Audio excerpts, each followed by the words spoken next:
Hi, everybody. Welcome back to the Atheist Experience. I'm your host, Martin Wagner. It's my co-host, David Clark. Thank you for joining us on this very nice, freezing cold weekend. We'll be here for the next 90 minutes talking religion and stuff. This show is sponsored by Atheist Community of Austin. We are a nonprofit educational organization promoting positive atheism and the separation of church and state. ACA holds weekly meetings every Sunday morning at 10:30 a.m. at Hot Jumbo Bagels at 307 West 5th Street, which is downtown on 5th Street between Guadalupe and Lavaca, except for the first Sunday of each month when we have our lecture series at First Cafeteria in North Cross Mall. Today being the first Sunday of March, we had the lecture today. Unfortunately, I overslept, didn't attend, but I understand that our speaker was Manda, and how'd it go? It was great. It was great. Good. And she spoke about... Mostly about local area fossils and minerals. Local area samples from Dimebot, Texas. Local area fossils and missiles with some minerals, missiles, fossils and missiles. Well, one can I think be related to the other. Fossils and minerals, and she brought some examples. Cool. I'm sorry I missed that. Amanda is pretty much always very interesting when she talks about stuff. So, all right, we are live. This is March 3rd, 2002. Let's see. The ACA has some other meetings, other get-togethers, things that we do as a group. Godless Gamers takes place every Monday night at the home of Jeff D. and Manda. For more information on that, you can talk to Jeff or Manda or via our website at atheist-community.org. Join the Atheist Gamers mailing list, and you can find some archive posts with directions. The Atheist Happy Hour is taking place still Wednesday evenings at about 7 o'clock p.m. at Antonio's Tex-Mex, which is near the intersection of I-35 and Highway 183. If you get there early and you don't see anyone, and if you're not from our group, you wouldn't know anyone anyway, but you just look around and people tend to trickle in as the evening progresses. But it's a neat midweek sort of evening social for folks who find it hard to make the early morning stuff. Let's see. Okay. What else is left? Oh, yes. Of course, we don't want to forget the Non-Prophets, which is our internet radio show, hosted by Jeff D. and co-hosted by Vic Farrow and Mary McManamy. And that plays at 2 o'clock in the afternoon every Saturday on the atheistnetwork.com website. And so your web browser will need the Real Player plugin in order to hear the audio stream. And there's a live chat room where you can interact with the radio show. And yesterday's episode, I thought, was the best one they had, just about ever. It's really a lot of fun when they all get together and just let her rip. So, let's see. The Atheist Alliance Convention is taking place in Dallas, Texas, over Easter weekend. We probably should have been talking about this before. We don't know who from our group, if anyone's going, but I mean, I'm sure some of us will be. But for more information on that, this is a big national convention they have every year, so it is in the Dallas-Fort Worth area.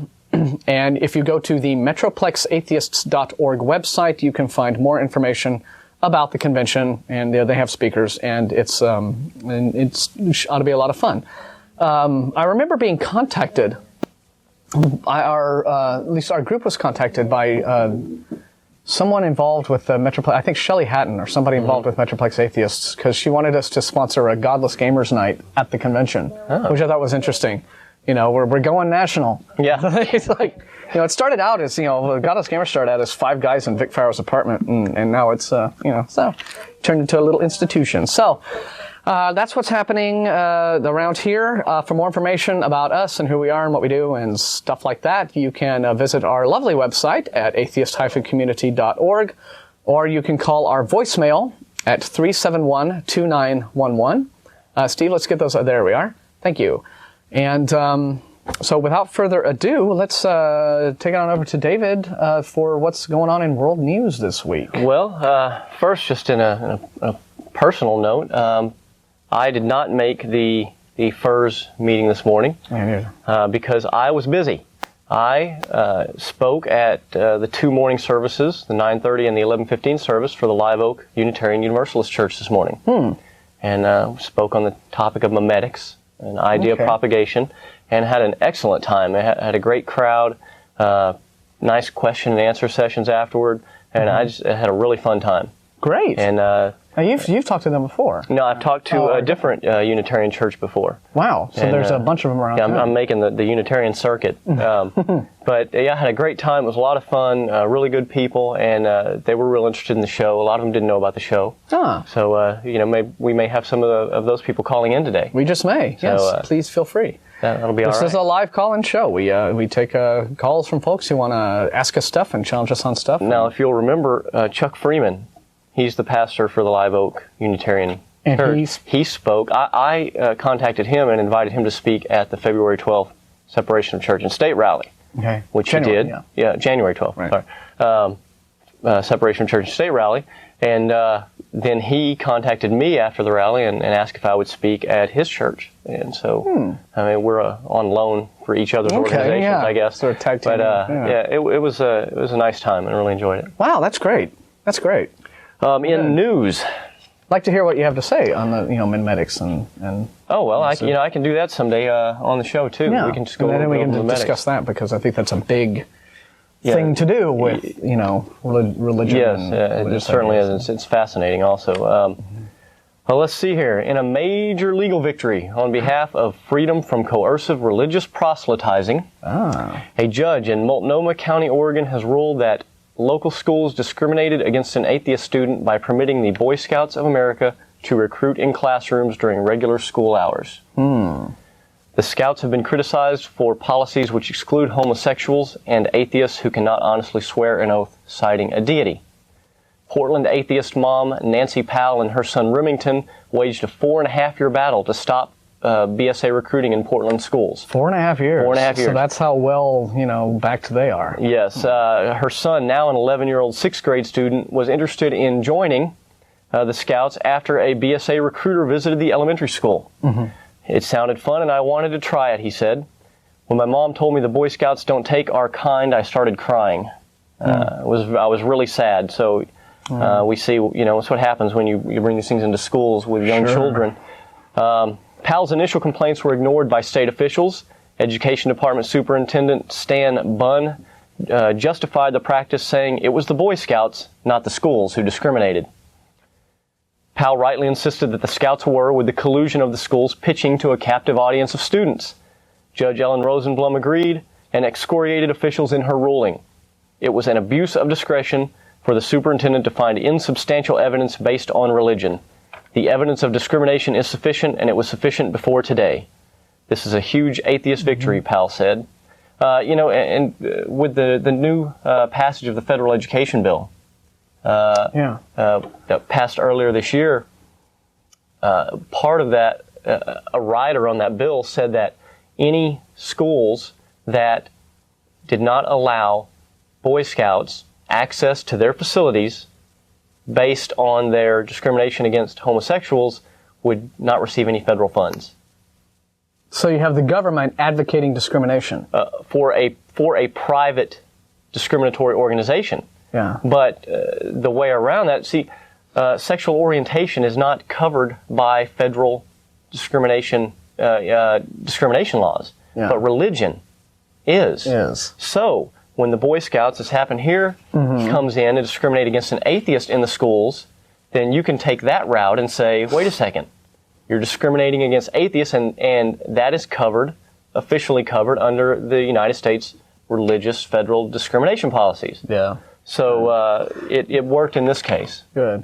But then, it's a situation where, with all the light that's on this, I think it would be just a bad idea for an atheist child to be allowed into Boy Scouts as an atheist and regardless of that, in a non-discriminatory fashion, because what's going to happen when he gets in, right? He's going to be bombarded and abused left, right, and center by, all the Christian little Boy Scouts who are just going to not let him, they're just not going to let up. Well, the leadership of the Boy Scouts is really, there's a wide gulf from what I understand between the leadership and a lot of the local Boy Scout groups that don't really care and don't ask about those things. Yeah. But then recently the leadership came down and for the first time ever actually put out that's right, a statement. A statement saying, a resolution saying we don't agree with homosexuality or atheism, and you can't be a part of it, and the local groups need to follow our national rules. That's fine. Well, then I think that they owe the American people the courtesy of at least changing their name to the Christian Heterosexual Boy Scouts of America, so that there's no question about truth in advertising, and everybody knows what they're all about. And people who are Jewish or atheist or Hindu or and people with children of other faiths, or people who are or maybe people who just are nice straight people but who aren't bigoted against gays, can form their own little alternative Boy Scouts group, and they can go off and have just as much fun as the bigot scouts are doing. But so that way, it will. I think it will help. Everybody know where they stand. And the thing is, the Scouts went to court to get official designation as a private group that is allowed to discriminate, and the courts backed them up. So, if they want to discriminate as a private group, I'm perfectly good with saying, hey, you do that. But they shouldn't be receiving any federal, state, or local government help or funding. Sure. And if they're being allowed access to the schools, with impunity, then I think that other groups of other religions, should have just the same access to the schools. That's that. Oh, moving on. 30 years ago, the Reverend Billy Graham. Oh, yes. Said a Jewish stranglehold on the media was ruining the country and must be broken, according to a newly released tape of a 1972 conversation between the famous evangelist and President Nixon. The conversation was among 500 hours of Nixon tapes released recently by the National Archives. In the conversation, Graham expressed disdain for what he saw as Jewish domination of the media. Quote, "This stranglehold has got to be broken or this country's going down the drain," Graham said, agreeing with Nixon's own comments earlier in the conversation. "You believe that?" Nixon says in response. "Yes, sir," says Graham. "Oh boy, so do I," Nixon agrees. Then says, "I can't ever say that, but I believe it." Well, And then Graham says, "No, but if you get elected a second time, we might be able to do something." At a later point, Graham said, "They swarm around me and are friendly to me because they know that I am friendly to Israel." And then he said later on, "They don't know how I really feel about what they're doing to this country, and I have no power and no way to handle them." Wow. And Nixon says, "You must not let them know." Wow. Now, Graham, Graham was contacted. Of course, he's 83 now and in bad health, and said that he didn't necessarily remember the conversation, but it's on tape, so who cares? But boy, if he did say it, he didn't really mean it, and he feels bad about that. Well, shucks. Well, it's what is it going to take for people to realize that these venerated religious leaders that we all have in our country just aren't the nice guys they pretend to be? They're into power. They're into they're into. Yeah, I mean, it's religion in this country, or I think religion around the world, is just no different than politics. It's people who want power, and they use it as the path to power, and you get these kinds of attitudes among people like that. There's no real altruism there, and there certainly isn't any sort of tolerance or love, right? I mean, Billy Graham is, out to be Billy Graham and be a big, be America's big, celebrity evangelist. And there's nothing to these stories that, you're a better, nicer person if only you're, religious. That isn't true. That just doesn't.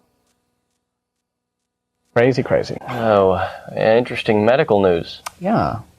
In the Journal of the American Medical Association, the Chicago-based Reproductive Genetics Institute reports a medical milestone. A baby girl, born some 15 months ago, was, according to her mother's genetic designs, almost certainly bound to get Alzheimer's. Successful scientific intervention into the process of conception, however, guarded against the transmission of the disease, and she was born healthy, which is wonderful. Yeah. Wonderful. Yes. The Reproductive Genetics Institute published documents and details of its pioneering procedure called pre-implantation genetic diagnosis.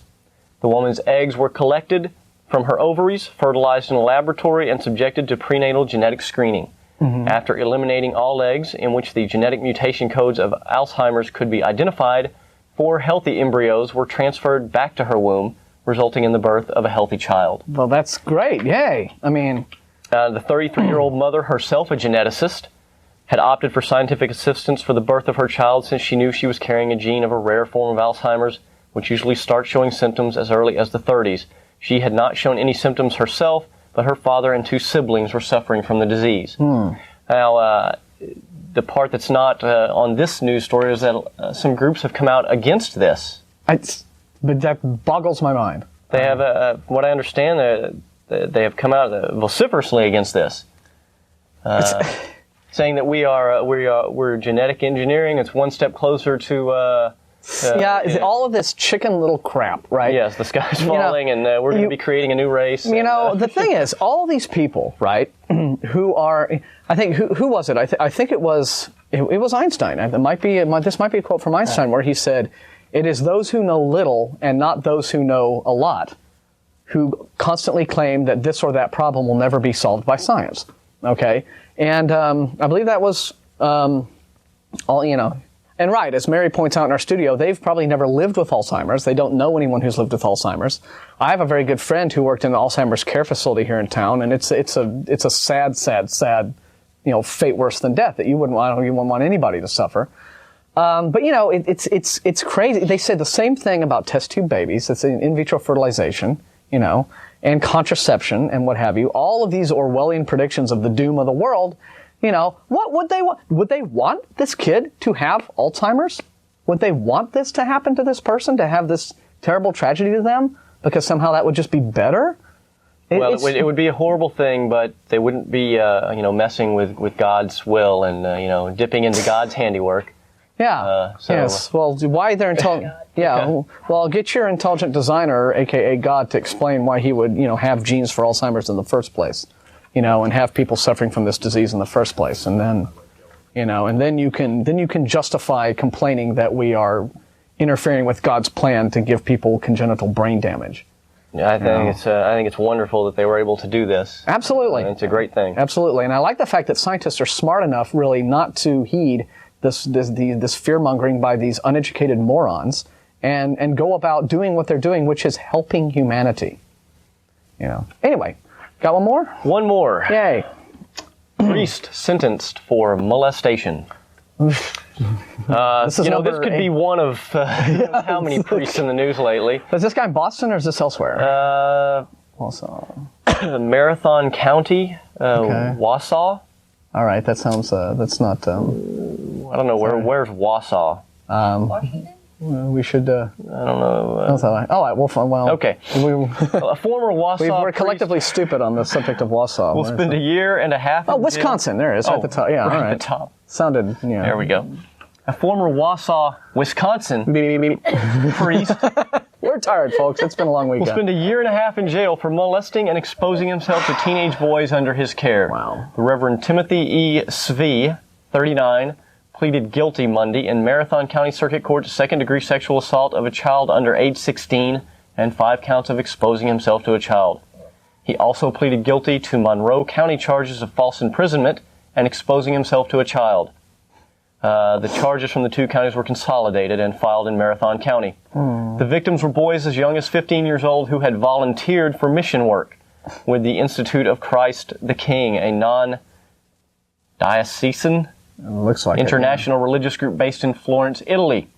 The mother of one of the victims told the court how these crimes have harmed her son, her family, and the other victims and families, but she said that with repentance, forgiveness comes in time. Whoa! Wait a minute. That's great. Oh, okay. I have comments about that, but I'll let you finish. She said it will be hard for Svee because there are so many victims, but God's mercy has no bounds for the contrite.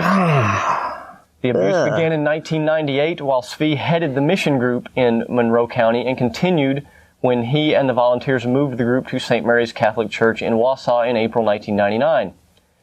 The Institute of Christ the King granted Svee's December 2000 request for leave of absence and suspended him from all priestly duties after the allegations surfaced the next March. Of course, they did not report any of this to the authorities. Of course not, no. Let's keep all that under covers. Yeah. And take care of that in-house, and it doesn't really matter what happens to the children. No. Since then, the Institute has offered pastoral care to the victims, though I don't know that pastoral care is what they need. It looks like they had a little too much pastoral care, if you ask me. Yeah. No, what we need is to throw this son of a bitch in jail. That's what we need to do. Well, but he's getting a year. Spend a year and a half. A year and a half. Well, I've hurt these young men, and I've hurt. Why their not families. a year for every victim? Yes. A year for each victim. I think that would be good. I've hurt these young men, and I've hurt their families. I've hurt the church, and I've offended my God, Svi said. While acknowledging that Svi has shown remorse for the crimes and cooperated with authorities, the district attorney also detailed how he had abused his position as a religious leader to the extent of giving the boys sleeping pills and alcohol. Sleeping pills and alcohol. In addition to jail time, he was sentenced to probation for 20 years and was ordered to pay restitution and receive counseling. Okay. This is what drives me. Okay. It's not just that this event is sickening and disgusting. And by the way, only one of potentially hundreds, if not thousands, of similar events like this that have been going on in this country. We have 80 priests in Boston alone.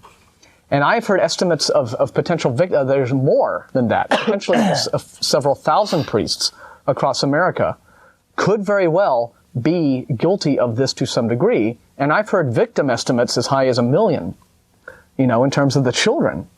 But it's disturbing enough that this is going on. But what's crazy is that you have this idea that, okay, we're constantly hearing, right, from Christians on the show who call us up, that their religion, their faith, is the only possible source of morality. If you don't have these beliefs, you cannot be a moral person. You cannot have any sort of a moral compass at all. You can't know right from wrong. Well, clearly that's not true, because if it were true, you wouldn't have these guys who are devoutly religious doing this stuff in the first place. But also what I think is crazy about this whole situation is, what did the mother say? Okay, God will forgive him, there will be forgiveness in time, da-da-da-da-da.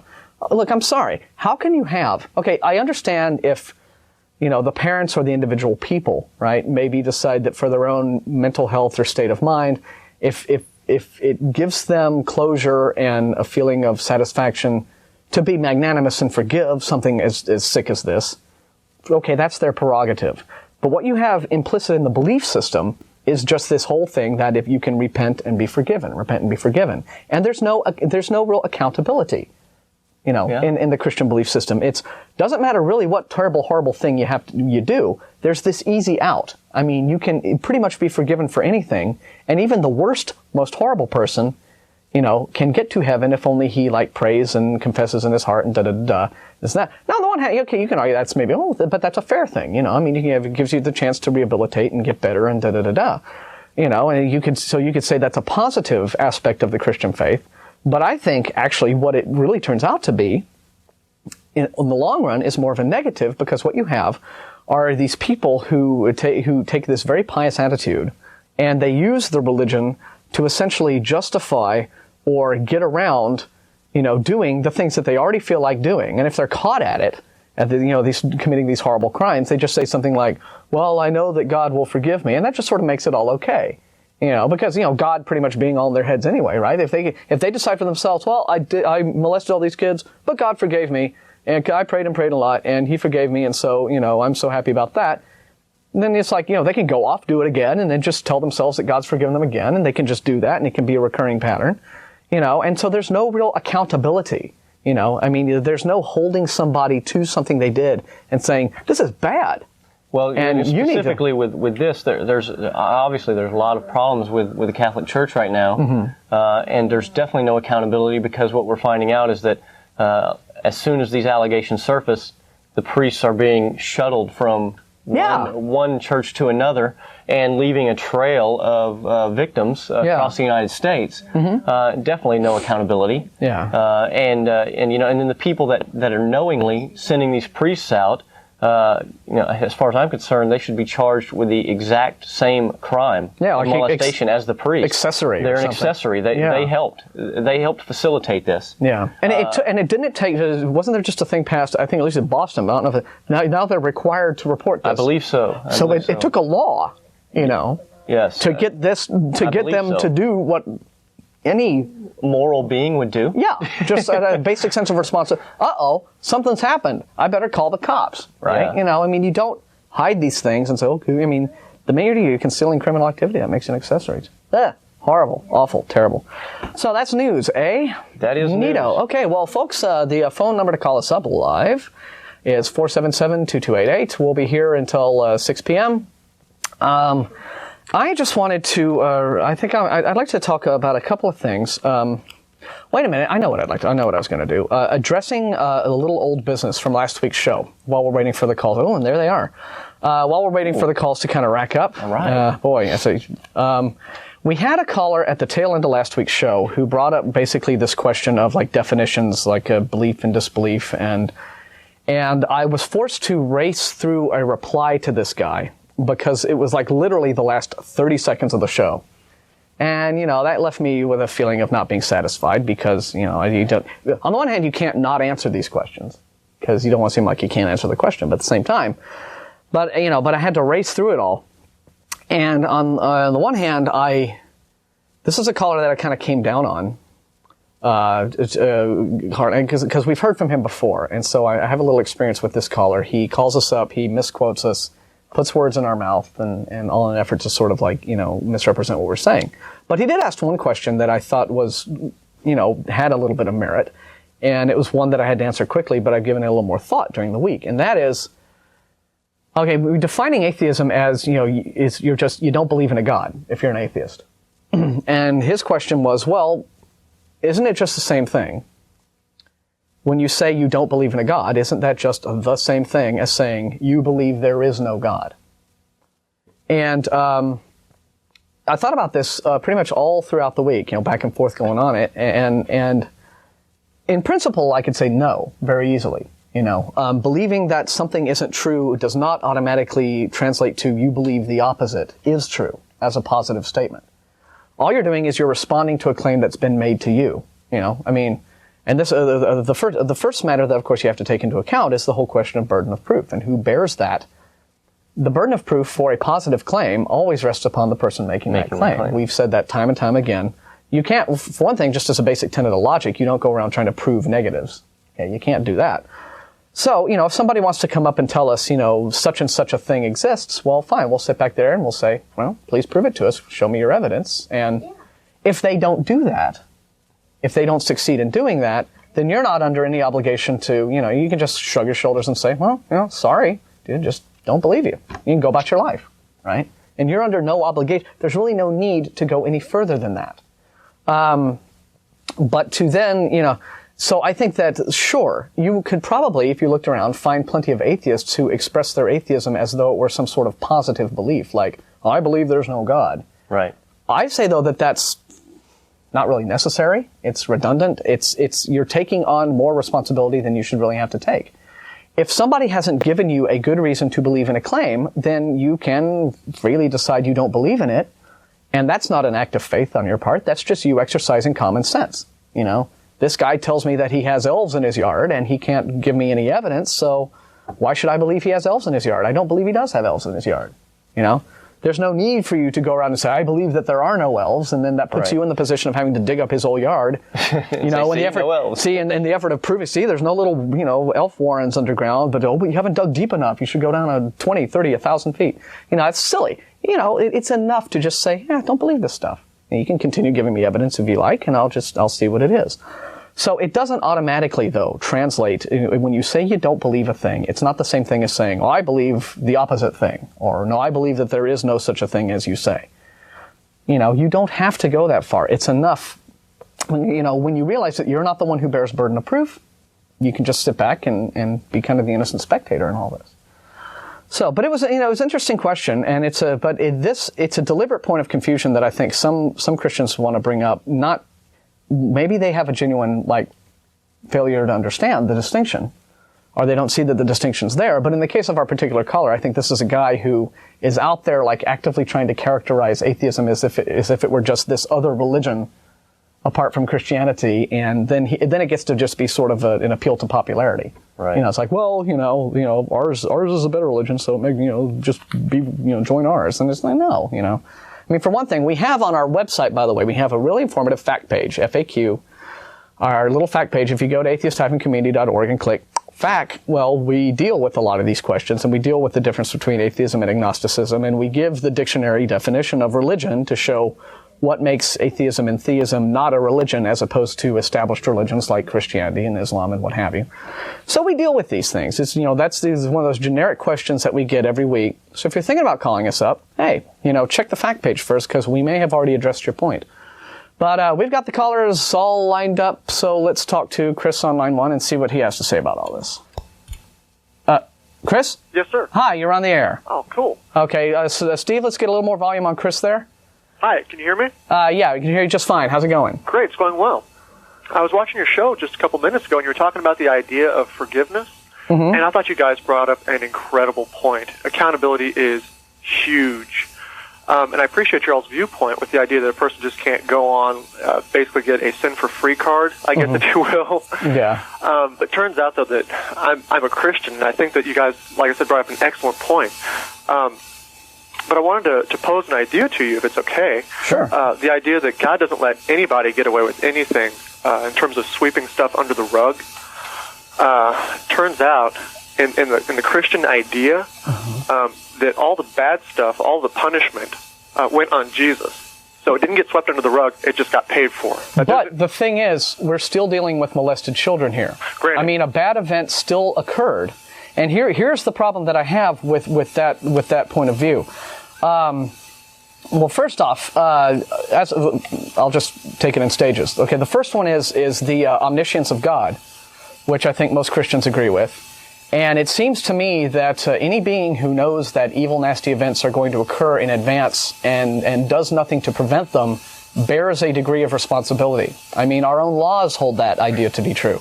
You have people in like, old Michael Fortier, who is an old Army buddy of Timothy McVeigh's, knew that Timothy McVeigh was going to bomb the Oklahoma City building, didn't participate in it, but didn't do anything to stop it either. But he's doing 12 years in jail right now because the government has found him culpable, has said he's responsible because if he knew this crime was going to take place, he had a responsibility to alert authorities and prevent it and failed to do so. And so therefore, he has, he should be held responsible and is being held responsible. So it seems to me that, God would bear a similar burden of responsibility if he is allowing evil events to occur like child molestation without doing something to protect these potential victims. Another problem that I have is with the idea of if there is some sort of divine settling accounts later on, either in heaven or in hell or in some sort of karmic sense or whatever you sort of define it as being, that seems to me, or even if it happened ahead of time, if sins were paid for in advance and now everybody gets this sort of moral blank check that they can write on the moral credit card with unlimited credit that God's already paid off. It doesn't seem to me to address anything. I mean, it's punishment later on or in advance or at some other given time doesn't address the event that occurred. I mean, a molestation of children still happened, and frankly, I'm worried about these events that are taking place now. I'm not worried about some sort of punishment later on that somehow makes it all okay. If a man beats up his child in anger and then later on feels bad about it and buys the child an ice cream cone, the beating still happened. The history doesn't get erased, the beating doesn't go away. So I don't see how whether it's Jesus' sacrifice or subsequent punishment later on in hell does anything to address evil events occurring right now that I think could be prevented, especially given God's omniscience, if he wanted them to be prevented. I think you bring up great points. The first one about God bearing responsibility because of foreknowledge or omniscience. If God was to take and prevent every evil act that a human being could do, which is what I'm understanding your point to be, then he would remove all free will of a human being, period. Right. If that's the case, then we wouldn't have the ability to love, I would say, God by free will or others. We would be nothing more than just a bunch of robots, and that wasn't God's original design. But isn't it true, though, that if God is omniscient and knows all future events with absolute certainty, we're pretty much a bunch of robots anyway? No, not necessarily. I think there's a definite tension there between our free will and God's omniscience. Now, a big one that you can kind of pull on is the idea of predestination. I don't know if you're familiar with that term or not. It's kind of a booger to go into, if you will. I would say that there's no clear or definite answer in that respect, except that the Bible definitely teaches the idea of free will. I can quote a couple verses for that, as well as God's complete foreknowledge, and I can quote a couple verses for that. How the two balance together, I think, demonstrates the idea that Christianity is not an invention of mankind, because God's nature is not fully comprehended by any human being, therefore it couldn't be created by any human being. And I'm sorry, I'm not... David, do you want to address some of that? Well, one thing that hasn't been brought up is the issue of substitutionary punishment. I really think that, Jesus taking these things not being swept under the rug, but being placed on Jesus, I don't get that. If I do something wrong and Martin here gets smacked in the face, I may feel a little bad, but I'm not going to feel very bad. I'm not getting smacked in the face. Martin is. And it's really not fair in any event. It doesn't really teach lessons. It doesn't teach a lesson that, it teaches a lesson that I can do what I want and somebody else is really going to be the one to suffer for it. Now, if I'm a moral person, that will bother me. But it doesn't necessarily teach a lesson per se. And I still have issues with the free will, obviously, whether it's actually can be considered free will, considering that we are born within, according to the Christian ideology, with an innate sinful nature that immediately sets us apart from God. We are immediately weighted down with a sinful nature that causes us to do things to put us further and further away from God. It's like we're playing a game with loaded dice, and then we have to abide by the consequences of the roll of that dice. And I don't think that that's fair in any way that you put it. You wouldn't play that game, but it seems like that's what's happened with us. Yeah. And I have another criticism of the appeal to free will in that context too. Okay, for one thing, let's just say that God chooses to exempt himself from interfering in human activities of any kind, whether they're good or evil, in the interests of not interfering with our sense of free will. Well, again, I think though that what we're talking about is a sense of behaving in a morally responsible manner, and if God is choosing not to prevent evil events from occurring, then it seems to me, then the question arises as to whose free will is more important.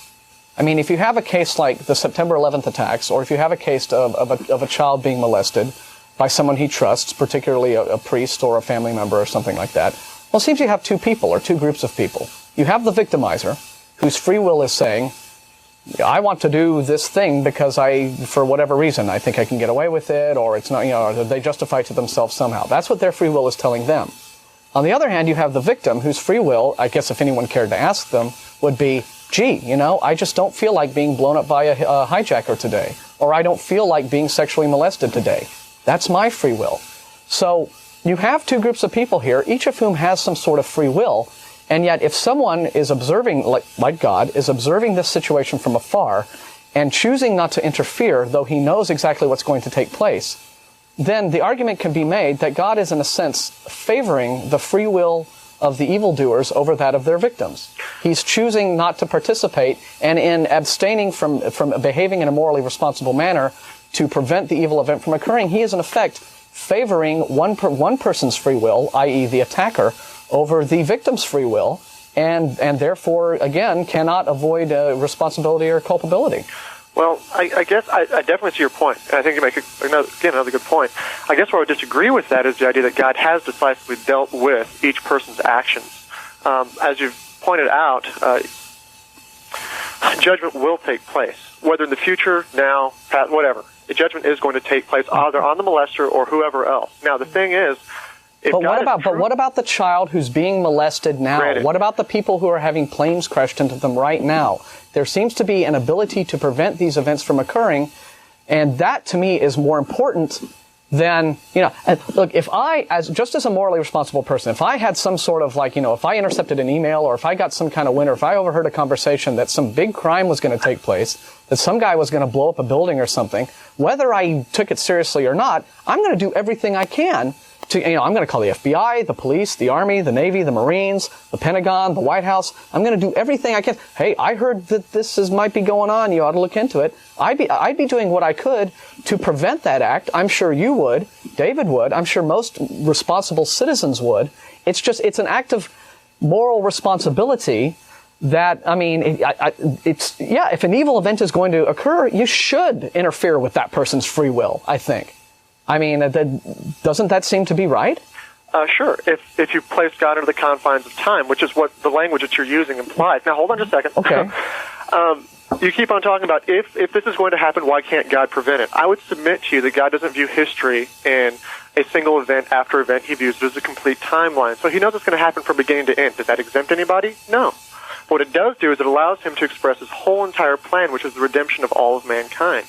Now, what he's chosen to do is allow people to go off on their own ways, to allow for people to basically give God the finger, and they can have their choice. Now, the consequences of that are hurting other people, granted, and I believe that greatly, greatly breaks his heart.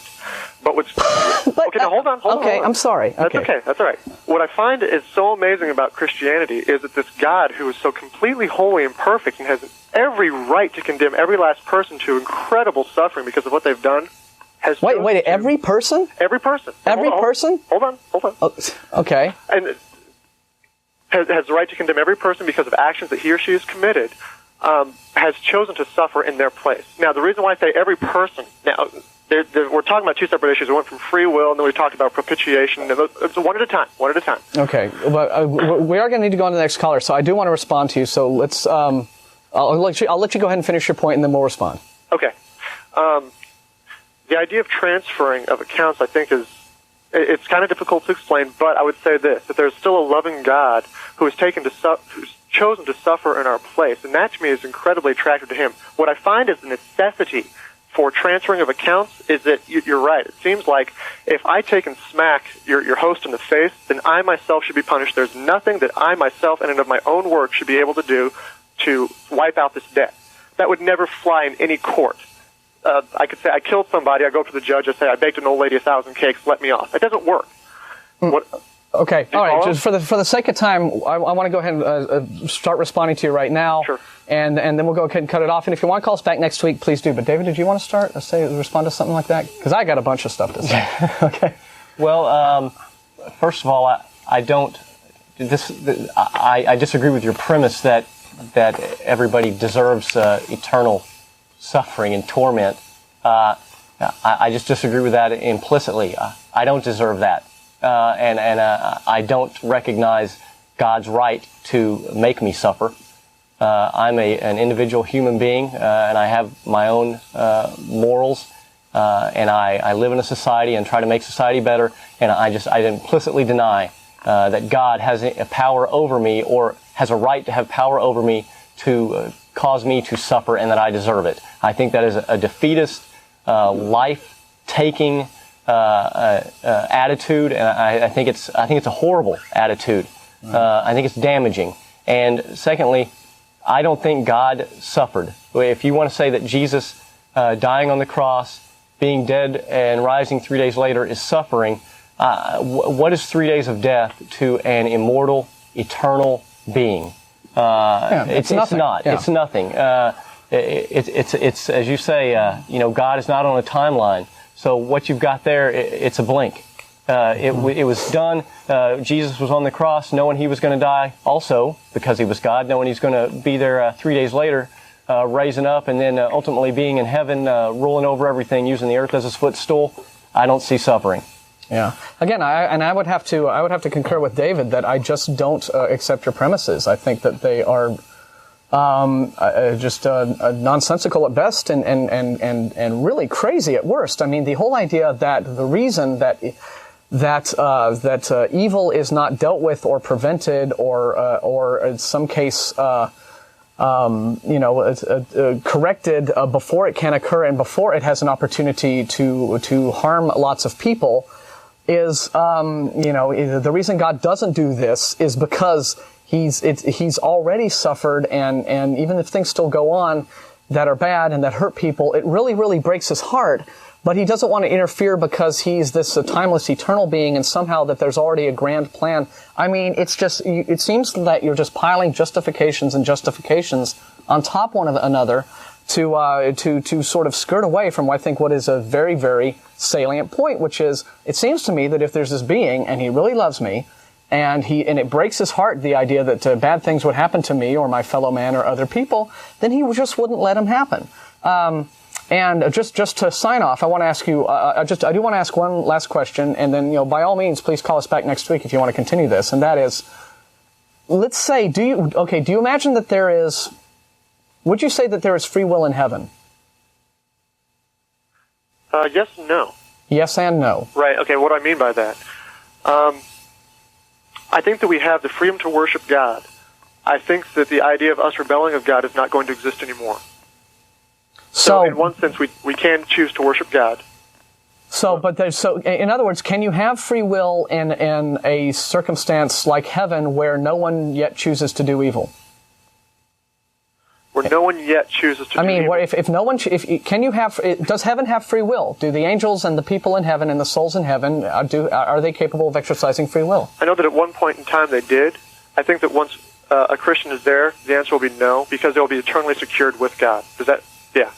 Okay, so, all right, so then, in other words, if that's what God kind of wants all along, so God then ultimately wants a situation where we end up in heaven with Him, basically as programmed robots who worship Him and have no free will. No, on the contrary, the decision is made here on earth.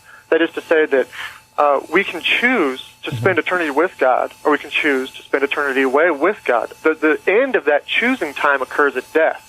So that's why I said, yes, you do have free will, and no, you don't have free will at the same time. Our choosing period is now. Okay. I don't understand why there's a time limit. I don't understand why you would have a situation where you have this God, this eternal being, who on the one hand refuses to reveal His existence unambiguously, and yet would punish me for eternity for asking, honest questions about, whether or not He actually exists. And then at the moment of my death, the time's up. I can, I may be laying there and Satan is standing over me, ha ha ha, laughing, and I'm like, gee, I guess I was wrong. Okay, there really is a God. Fine, but oh no, now it's too late. Now I'm stuck.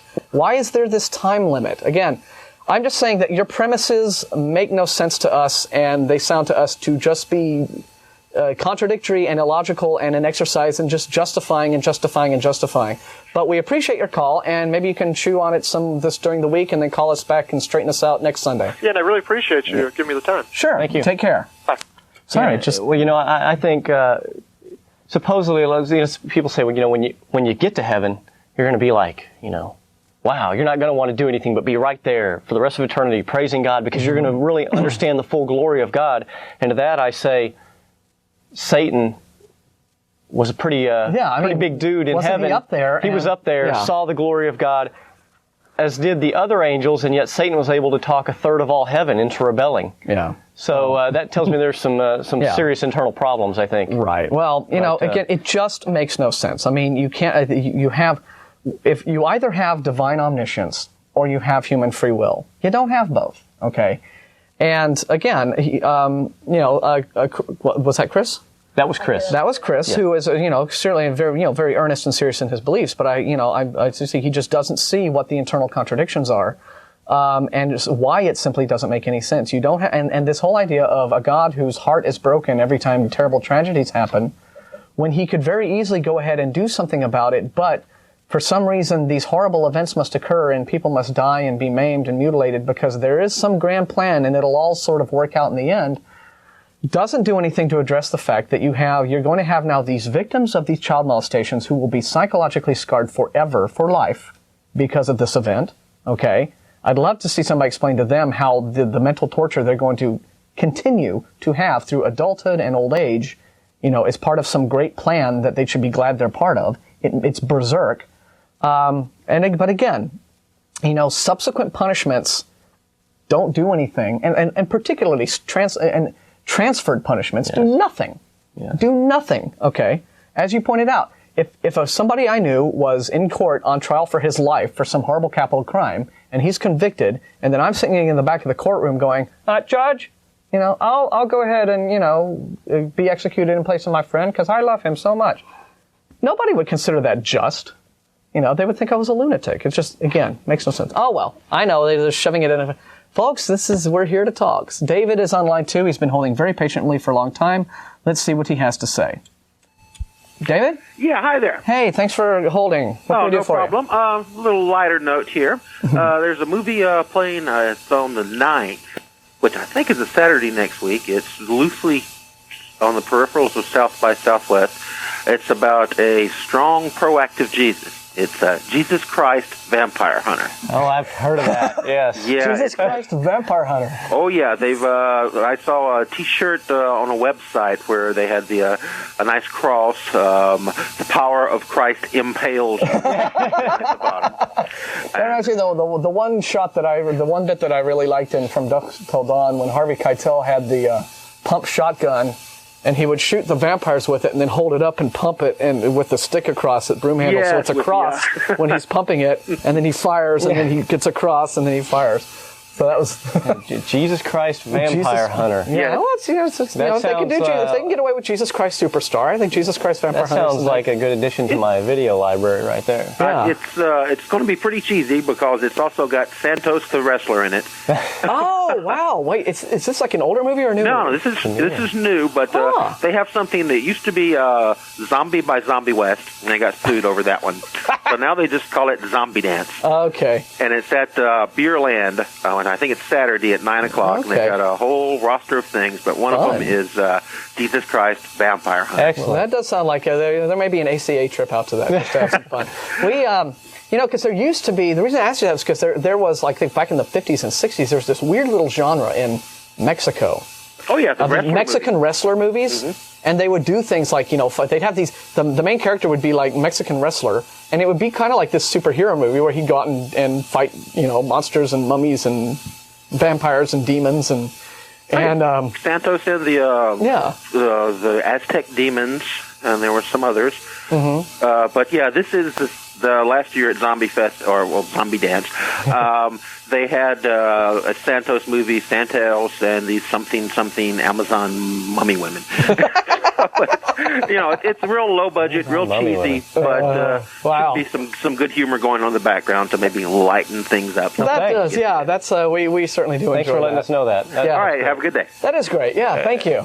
An interesting thing when you think about it too is that Jesus Christ mixed with vampires.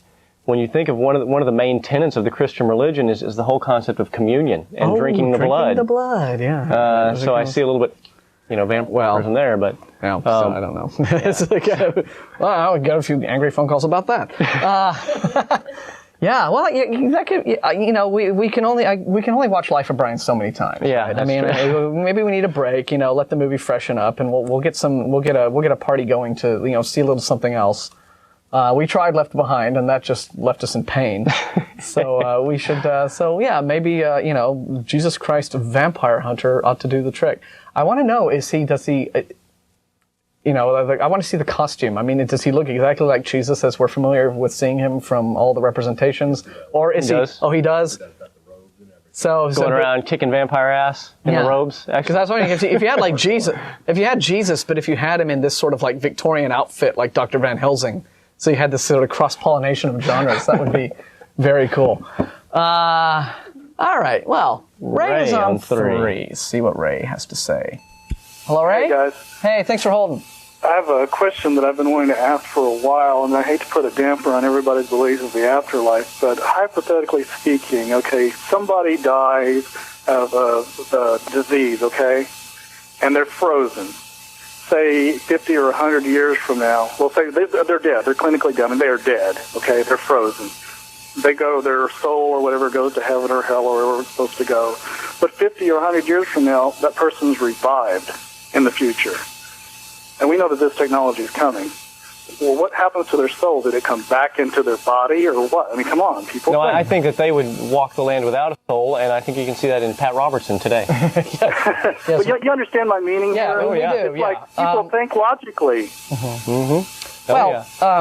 See, part of the complaint, and of course, Cryonics has a lot of work that needs to be done before it. Yeah, well, they've already done it with a mouse, but they haven't in the mainstream, they haven't done it with a person yet. Right. But the point is, what you bring up are the same points that I think a lot of the religious community are levying against cloning, which is this whole idea of the soul, and the fear is from a religion. And if you look at all the polls and people who say, "Oh no, cloning bad," right? I mean, all those folks just about 100% of the criticisms are religion, based in religion. Plain God. Well, I would just like a religious person to answer that question: what happens to your soul in that 50 or 100-year span of time? Well, I think that a Christian would probably just poo-poo the whole question, and saying, "Oh, well, I think they wouldn't take it seriously because there's no cryonics now." But I know that we have at least someone in our group who is a proponent of cryonics, so he may very well call us soon and.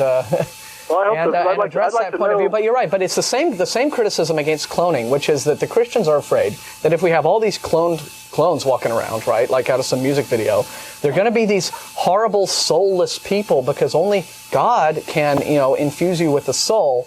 And by creating cloned humans, well, but where does the soul come from? Oh my goodness! See, this is nobody's ever defined what a soul is. Well, we have no evidence whatsoever of the existence of such a thing at all. Exactly. Well, supposedly you have this electrical field around your body, which is supposedly your soul, and when you die, then your energy leaves because you can. Well, if that's what they want to call a soul, if they just want to affix the word soul to that. That's the label they put in it. That's what they try to do. I mean, come on. But I don't think then it fits what the traditional Christian definition of soul is.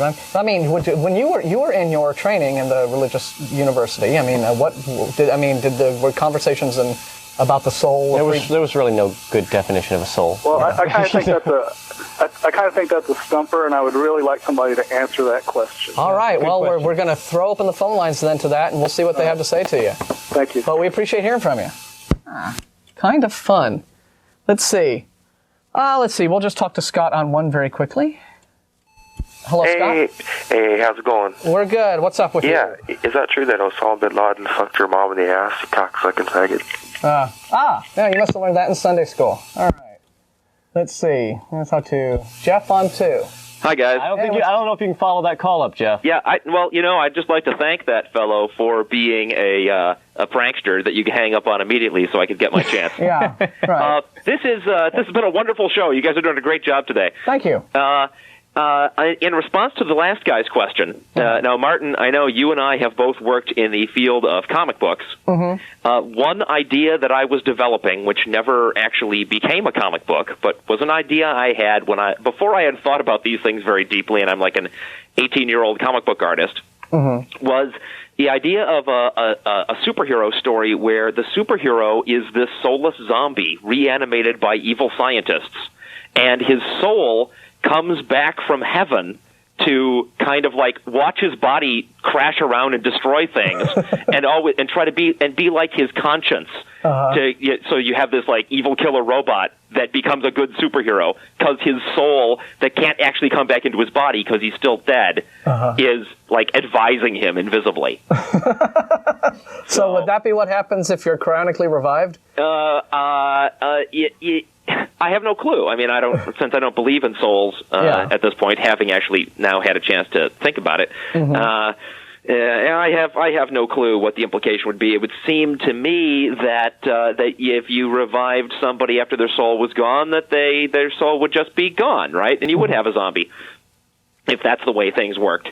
But I don't know. I mean, you'd have to ask a Christian on that. Yeah. Well, I really wanted to call in response to your first caller. Boy, that was a target-rich environment. Yeah. Man, oh man. I love the claim that God is somehow outside of time.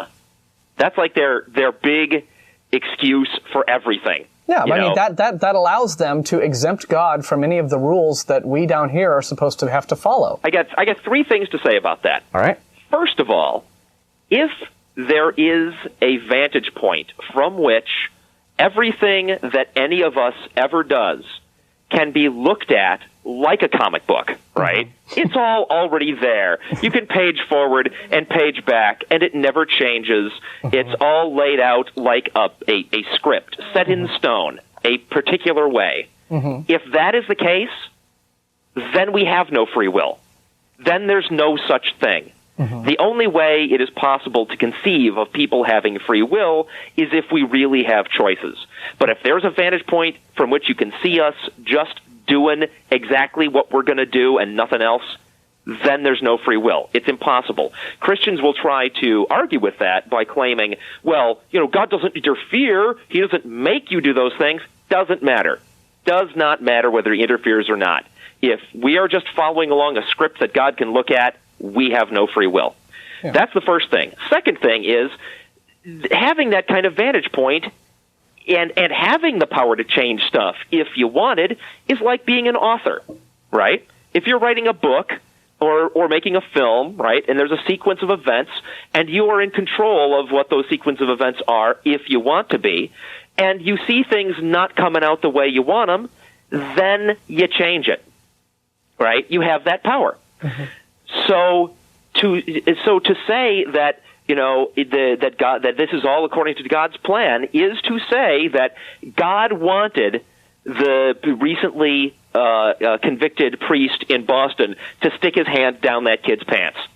God wanted that. If that is what they're telling us, right, then that is God's script. That is precisely what God wanted to have happen. Yeah. And the idea of any human being with a shred of dignity worshiping a being that wanted things like any of the bad things that happen in the world is ridiculous. Yeah. I had a similar debate like this with a guy that I was emailing, where, he tried to, go all the way back to Eve and the fruit and how this all, interrupted God's great plan, and now he has this plan of forgiveness for us. And I'm like, whoa. If this is an omniscient being, then he knew in advance that all of this was going to occur. He knew that the temptation would occur. He knew that the eating of the fruit would occur. He knew that Eve would do this thing. And he knew that there would be this big fall from grace. And yet, he allowed all of these events to transpire just as he did, which must mean, or seems to mean to me, that this was all his plan to begin with. He intended for this to take place. He intended for this great separation between man and himself to occur. And so, again... right. He authored Eve's sin, right? I mean, he contemplated a universe he was going to make, saw that Eve was going to take the fruit, snapped his magical fingers, the universe came into being, started to get played out, Eve took the fruit, God condemns her. Now, what is that all about? To create a robot... to create a robot without free will and then to condemn it for behaving only exactly the way you designed it to do is the height of evil. Yeah. Right. It's psychotic. It makes no sense. I said I had a third thing to say about the outside of time what do you think? Thing, and I can't remember what it was. Well, while you're thinking about it, we'll get David's input on all this. Well, as Steve from the control room pointed out, that when you read the Bible, it certainly seems that God is in time and involved in the actions of the people in the Bible in a very deliberate way. He's very hands-on. He's in there. He's mixing up everything. Mm-hmm. Just recently, I say, since the Bible was written, it seems that God's kind of been, out of circulation. Right. So. Yeah. And yet they, when atheists point out, why should we believe in God? We just don't see any sign of Him doing stuff. The Christians will bring up the free will argument again and say, well, if God made it clear that He really existed, that would deny us the free will to decide whether we want to believe in Him or not. Which is simply ridiculous. Yeah. There are people right now who believe that the world is flat. Yeah. Right? There are actually people out there, despite the overwhelming evidence that we're living on roughly a sphere. Well, yeah, and a criticism that I levy against that argument that if God revealed Himself to us, then the choice would be out of our hands as to whether or not we worship Him. Of course, that's completely false. I know who the President of the United States is. That doesn't obligate me to vote for him. That doesn't obligate me to support his policies. Right. Knowing a fact doesn't imply, you have to sort of ally yourself anyway with the particular position. And there is proof that things are that way, that might be meaningful to Christians if they would bother to actually read the Bible. Check out all of the various prophets to whom God is supposed to have revealed Himself throughout the Bible. Mm-hmm. Are they telling us that because Moses met God up on the mountain to receive the Ten Commandments, that Moses was transformed into an automaton? Moses became a robot? If that's what they want to say about Moses, then they should come out and say that, right? But if if their argument is going to be that if God revealed himself, it would take away our free will, then they should admit that Moses had no free will. Because God revealed himself to Moses. God right. They won't say that because they're not interested in following through on the clear and inescapable ramifications of their own beliefs. Sure. Right. Thanks for having me on, guys. Yeah, definitely. I'll go back to listening. Enjoyed it, and we'll see you Monday night. All right, bye-bye. To me, but again, I think another damning criticism is that the appeal to free will as a response to the problem of evil doesn't really solve the problem of evil. Yeah, that's right. Because you still have God willfully exempting himself from doing anything to prevent the actions of evil men when he could very easily prevent these actions, which, in my opinion, puts him in the ballpark with the evil men. I mean, it illustrates that God is favoring the decisions made by evil men using their free will over the concerns of their victims who, if anybody cared to ask them, because most victims don't know in advance they're going to be victimized, right? I mean, it just happens. If anyone would care to ask them, they'd say, gee, I don't want to be victimized. That's what my free will's telling me. So what you have is, if with the appeal to free will in response to the problem of evil, doesn't get God off the hook. In fact, it just makes God look worse. Because, I mean, if you were being attacked on the street by some psycho with a knife, right? Okay, and you're trying to fight this guy, you're screaming for help, right? And there's some guy standing on the sidewalk on the other side of the street, just watching. Not doing anything, not coming to help, not calling the police on himself, nothing, just watching. What would you think of that person? But if it's God, it's okay. I don't get it. All right, James is on 3. Maybe he can enlighten us onto some of this. James. Yes. Hey, you're on the air. Thanks for holding. Oh, thank you. I just wanted to pose a question to y'all. All right. What do y'all see as being the good? Like being what according to your belief system, how do you figure out what is good and what is evil? Right. So, David, do you want to start? Okay. Well, for my philosophy, I would simply say that,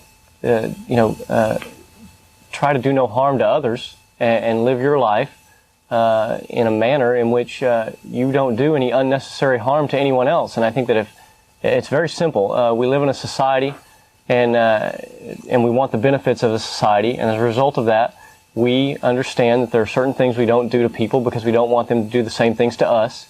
And everyone benefits. And I think it's pretty simple. I think it's common sense that I don't think needs to be appealed to a higher force. I think that it's pretty simple to just go through life saying, let's not try to do unnecessary harm to anyone. Yeah, I mean, it has to do with the fact that actions have consequences. You can observe this, in your own life, and if you observe that a certain action has harmful consequences, then clearly that would be an act that you could call evil and not a good thing to do, and so you just don't want to do that. I try to, my outlook is, as David said, live my life as, in a manner that contributes not only to my own personal success and happiness, but to that of people around me, my friends and my family and my community. And, do things that are beneficial as opposed to harmful. And it's pretty simple. It ain't rocket science. Okay. So I would say to you, just to give you a premise of who I am and what I believe. I am a Christian, and I believe in God, of course.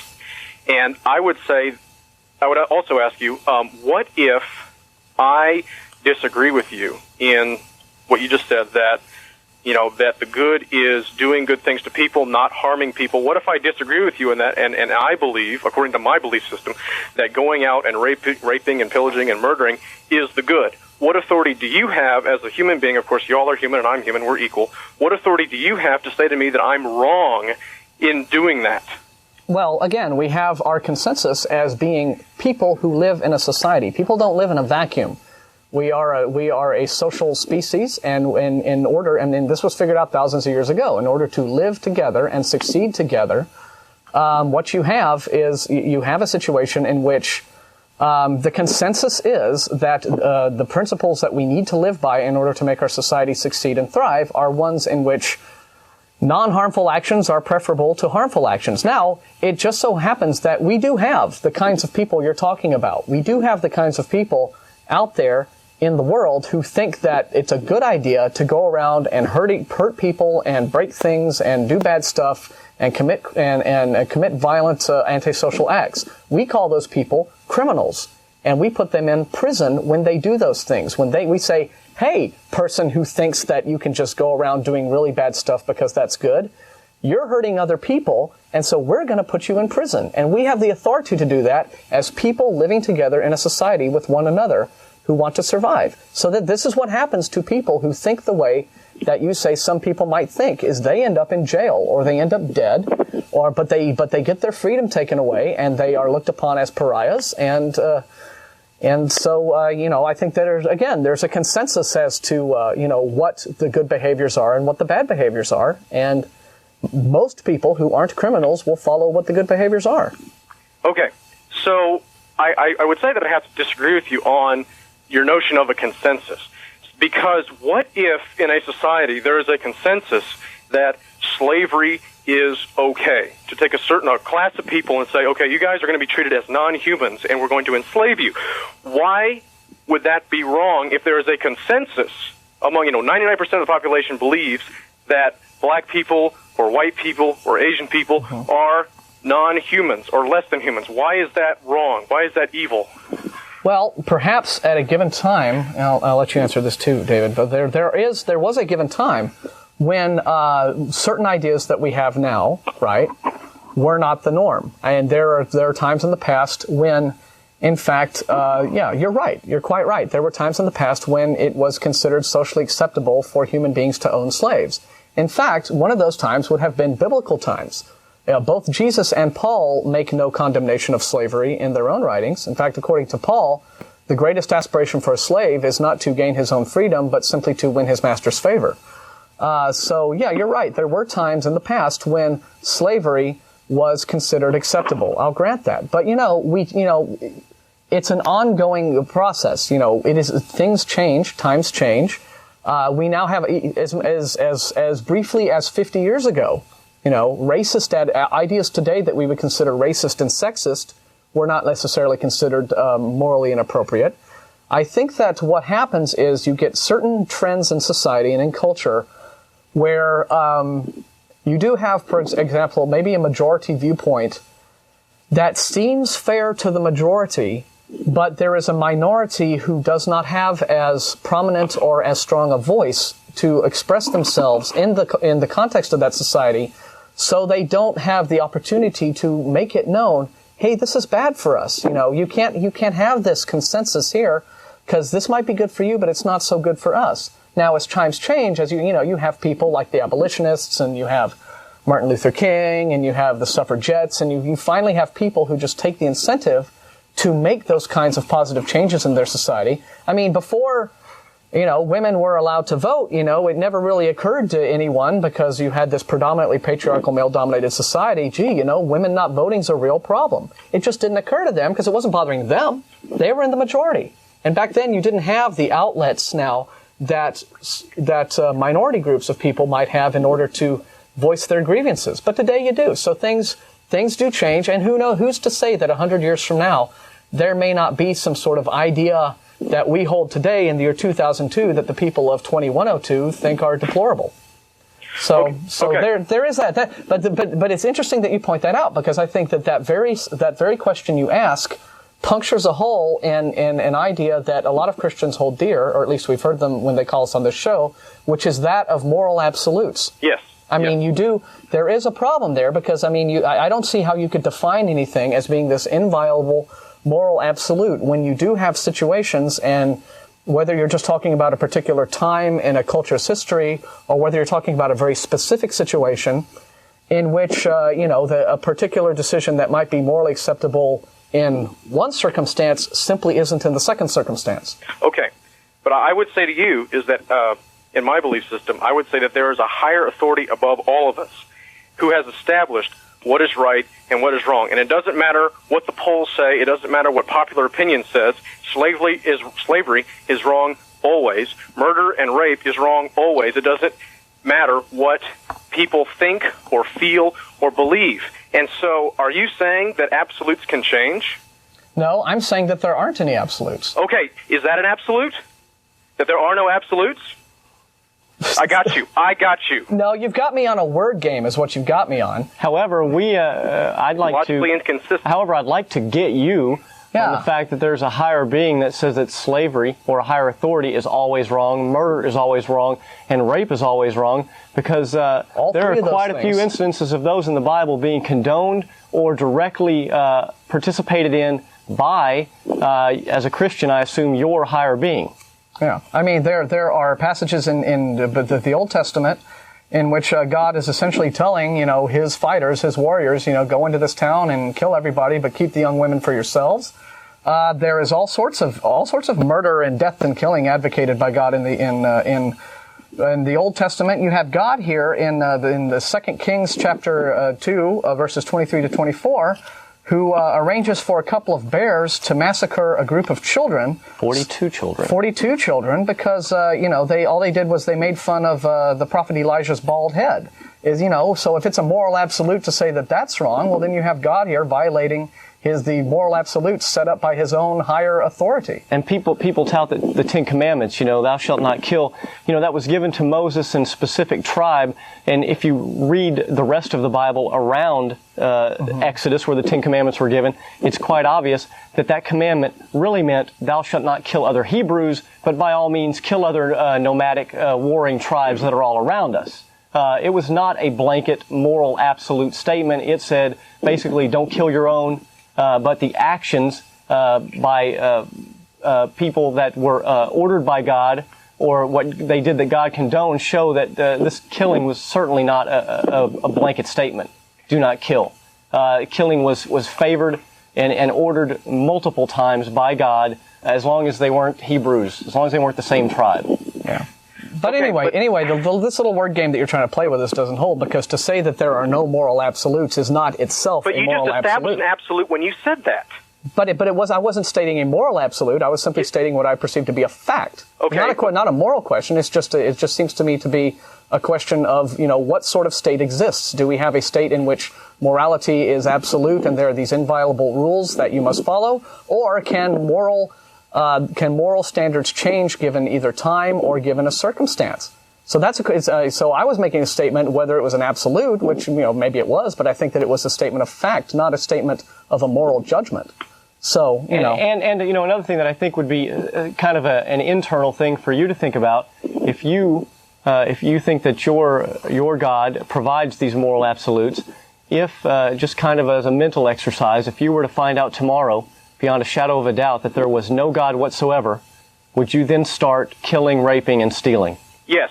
You would. Then you are a dangerous person I would want nothing to do with. You do not belong in a society. You belong locked up behind bars. No, I'll tell you what. If that's really the way you think, then please don't ever give up your beliefs. I won't. Believe me, I won't. Okay. I mean, if the only thing preventing you from going out and hurting other people is your religious beliefs, then please don't ever change. I personally, I think it's incredibly terrifying to hear you say that, but that's your cross to bear, so to speak, and not ours. But anyway, did you have anything else before we move on to our next caller? Yeah, just one last thing, and it was great talking to y'all. I would just say that if there is no absolute above all of us that establishes what is right and what is wrong, there is no reason for you to say to me, or for me to say to you, that is wrong, that is good, that is bad. And there is no reason for any society to establish any standards or laws, because there are no absolutes, like you just said. Give me one example of an absolute. Okay, an absolute is just like okay, like a law, okay. Do you think thou shalt not bear false witness against thy neighbor as one of the commandments? Do you consider that a moral absolute? Yes. Okay. So in other words, don't lie. That's a moral absolute. Yes. Can't be violated ever. Yes.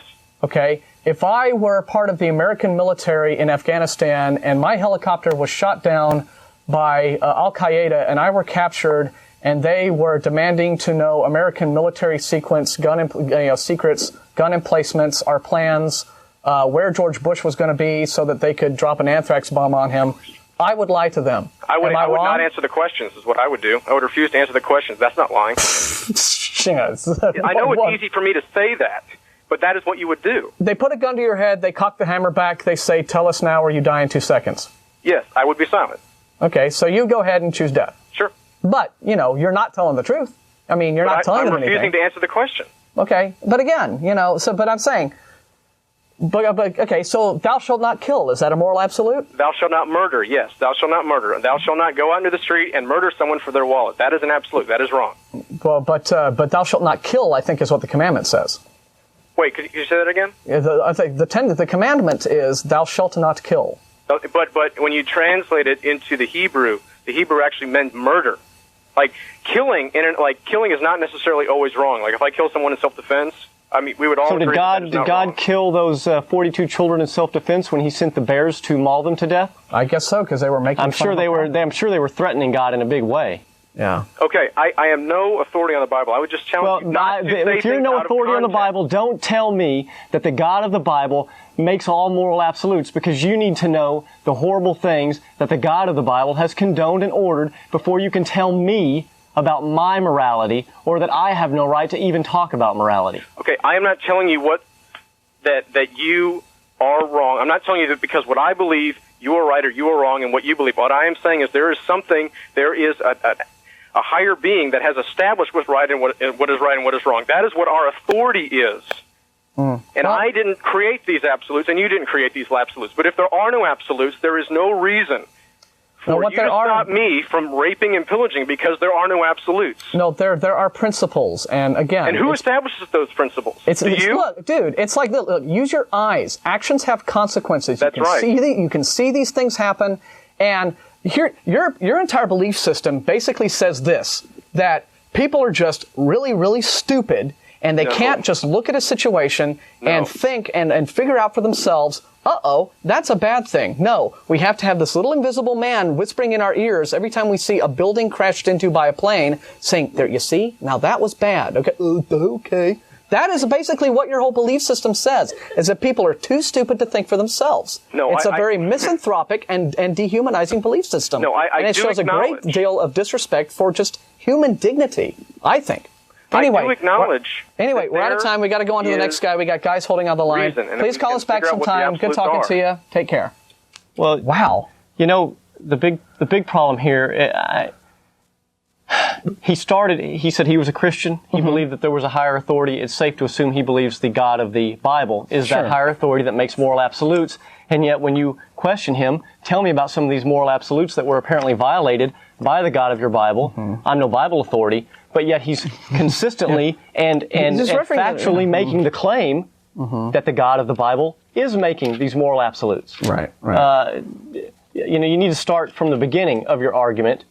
If you're going to claim that the Bible and the God of the Bible makes the moral absolutes, then you need to be able to defend all of the actions that the God of your Bible made. And if you need to go look through them. And if you can't defend them, then you need to rethink your argument. But the same point was brought up sometime. I mean, I remember watching just a television talk show where they had a couple of just folks from the religious right on the air, and they basically said the same thing when they were they were pressed on the issue of moral absolutes, and then they were like, yep, you shouldn't, for example, you should never ever lie. And the talk show host, I forget who it was, this was years ago, it might have been like Phil Donahue or something, said something like, okay, if I knew where Anne Frank was hiding, I would lie to the Nazis. And those people said exactly the same thing that this guy said. Well, I'd keep my mouth shut. I wouldn't say anything. And of course the audience laughed because it's obvious. I mean, that's just a BS. That's like, I've been backed up against a corner and I don't want to, really have to respond to that issue. Okay. I see. Do we want to go ahead and take it now? Yeah. All right. We have about 7 minutes left. Oh, okay. Well, we'll go ahead and do this. So we're going to quickly get through the rest of our calls. We're going to try to get everybody. Yeah. Yo. Hello. Hey. Hey, guys. It's hard to tear yourself away from the show, is it? Well, again, you're those special callers of yours that make all these wild claims really get my hackles up. Mm-hmm. I have something here on the idea that the word in Exodus 20:13 it means murder and not kill. Yeah. The word is in the Hebrew word in Exodus 20:13 for kill is ratzak. Okay. And there are I've got a document here which shows all the other times that now, I have it in this has appeared, meaning. Pardon? I'm sorry. I was just going to point out the copy of the Bible that we have here is the New Revised Standard Version, where it says, "You shall not murder" is the translation, and then there's a footnote and says, "or kill." Or kill. Or kill. So it's like, well, all the bases are covered. So that's like killing totally. So you shouldn't murder or kill. Okay, then. So it's killing, so then you might as well just say you shall not kill. There are all kinds of different words in Hebrew that are translated as kill. And this document I have here lists all 5 of them and how many times they appear in the Bible, and they're used synonymously in all kinds of different contexts. There is nothing special about the word ratzak, which makes it only murdering. It's applied to animals killing people. It's applied to revenge. It's applied to warfare. It's applied to all kinds of different things. So it's just silly. Yeah. Well, again, it's. Well, thank you for that. That's I'd heard that before too, and I'd looked at that before, and it's it just shows that it can be used in any context they want, which is what they're doing. Yeah. Right. Okay, I'm going to get a little bit more scholarship on this too, because I want to have this in my folder for future reference. But we appreciate that, John. The book, by the way, that I got this from is Dan Barker's book, Losing Faith in Faith. Okay. Yes, It's a fundamentalist minister talking about his conversion from deconversion, actually. Deconversion from Christianity to atheism and why. Yeah, it is. All right, it's very fun. All right, thanks for the info. Guys. Yeah. Okay, 4 minutes left. We got 2 callers on the line. We'll try to take Richard here. It's going to be quick. We're going to try to get through you. Yeah. Hi, thank you for holding. We're sorry to keep you waiting so much. Yeah, I understand we're short of time. Okay.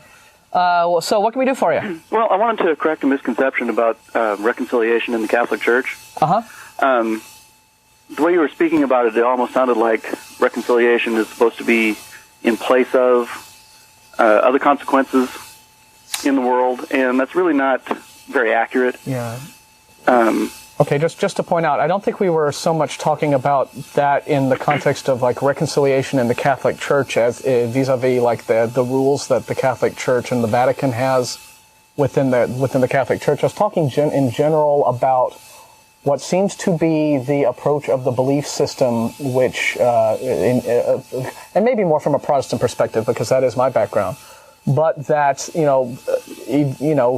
essentially, no matter what you do, you can get forgiven if you donate, if you profess your faith in Jesus, and the issue of accountability seems to be drastically minimized.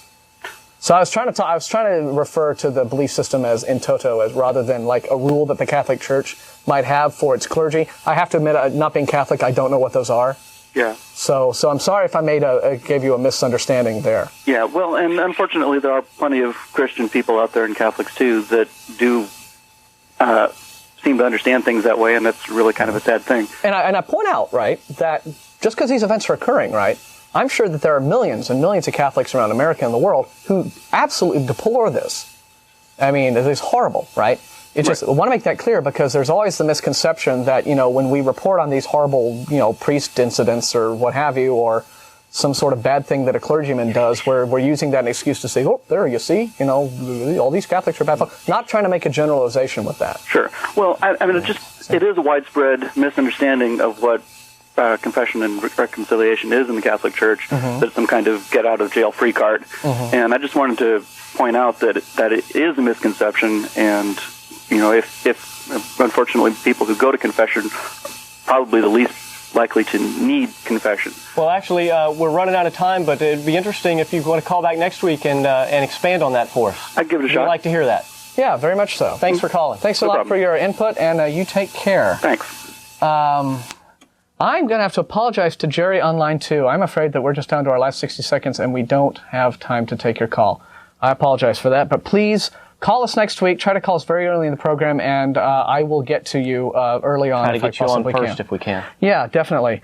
All right. But the point is then that whatever the rules of however the whole ritual of confession and saying your Hail Marys or whatever you do, takes place. What the church has done and these individual dioceses have done in the past with these criminal priests is they swept it under. They've tried to keep it quiet. They've moved the guy quietly away to a different diocese. They sweep it under the rug, and that is where a very serious, I think, moral problem comes in. We appreciate all of our callers. Thanks a lot for all the input and everything. We're here every Sunday 4:30. Thanks again to David, my fine co-host. Visit atheist-community.org for more info. Here's our love rings. I still think that guy that said he'd rape and kill tomorrow if he didn't found out there was no God. That's scary. That's scary, and I'll have an editorial on that kind of attitude next week. But in the interim, Christians, we don't hate you. We just think you're wrong.